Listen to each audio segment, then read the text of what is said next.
मुंबई हवामान विभागानं दिलेल्या अंदाजानुसार ठाणे शहरात आज सकाळपासूनच मुसळधार पाऊस होतोय। या पावसामुळे ठाणे, दिवा, मुंब्रा, घोडबंदर मधील सखल भागात पाणी तुंबल्याने जनजीवन विस्कळीत झाले। मुंबई हवामान विभागानं ठाणे जिल्ह्यासाठी शनिवार 4 जुलै आणि रविवार 5 जुलै रोजी रेड अलर्ट जाहीर केलाय। या पार्श्वभूमीवर विद्यार्थ्यांच्या सुरक्षिततेचा विचार करून ठाणे जिल्हा प्रशासनानं शनिवारी 4 जुलै रोजी जिल्ह्यातील सर्व अंगणवाड्या तसंच प्राथमिक, माध्यमिक आणि उच्च माध्यमिक शाळांना सुट्टी जाहीर केली आहे। अत्यावश्यक काम नसल्यास घराबाहेर पडणं टाळावं असं आवाहन जिल्हा प्रशासनानं केलं आहे।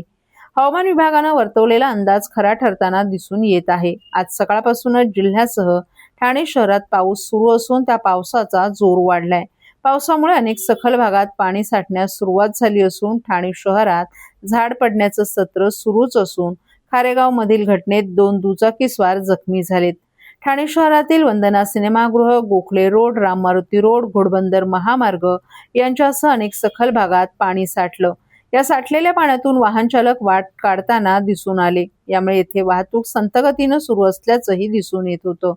दिवा, मुंब्रा आणि कळवा परिसरातही अशीच काहीशी परिस्थिती निर्माण झाली। पाणी साठवण्याच्या प्रकारामुळे नागरिकांचे हाल होत आहेत। या पार्श्वभूमीवर राष्ट्रवादी शरद पवार पक्षाचे शहराध्यक्ष